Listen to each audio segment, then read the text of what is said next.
भारतीय संविधान की प्रस्तावना में जो न्याय शब्द का उपयोग किया गया है उसके अर्थ को स्पष्ट करना है। यानी न्याय शब्द का क्या मतलब है हमारे संविधान के अनुसार। न्याय के अर्थ को 3 स्तर पे हम देख सकते हैं: सामाजिक न्याय, आर्थिक न्याय और राजनीतिक न्याय। सामाजिक, आर्थिक और राजनीतिक न्याय की जो अवधारणा है यह हमारे संविधान में रूसी क्रांति से प्रेरित है। रूसी क्रांति जब हुई थी तो वहाँ पे सामाजिक आर्थिक न्याय पे बल दिया गया था और इसी को ध्यान में रखते हुए वहाँ नई शासन व्यवस्था को लागू किया गया था।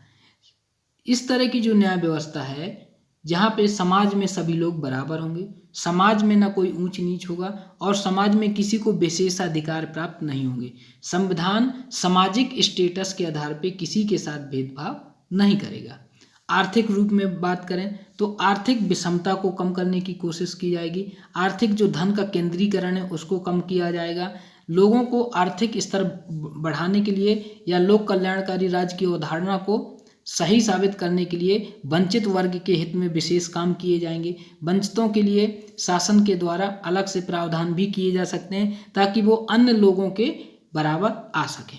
राजनीतिक स्तर की न्याय व्यवस्था की बात करें तो राजनीतिक अधिकार सबको समान होंगे। हर व्यक्ति वोट दे सकता है, कोई भी व्यक्ति चुनाव लड़ सकता है, चाहे वो किसी भी जात का हो। साथ में लिंग के आधार पर भी भेदभाव नहीं होगा। महिलाओं को भी राजनीतिक जो मामलों में है हिस्सेदारी करने की जो वो है अधिकार प्राप्त हैं। मतलब महिलाएं भी चुनाव लड़के जीत सकती हैं, तो ये राजनीतिक अधिकार के या राजनीतिक न्याय के अंतर्गत आएगा। तो सभी के साथ सामाजिक, आर्थिक, राजनीतिक न्याय होगी तभी लोकतंत्र सही मायने में लागू होगा और इससे जो लोक कल्याणकारी राज्य की अवधारणा है सही रूप में तभी लागू होगी जब इस तरह की न्याय व्यवस्था होगी ताकि सबको समान अवसर मिले, चाहे वो उन्नति के हो, चाहे वो समाज में हो, चाहे वो राजनीति में हो। सबके साथ न्याय और सबको समान अवसर तभी मिलेगा जब सामाजिक, आर्थिक और राजनीतिक न्याय सबके लिए बराबर अवसर प्राप्त होंगे।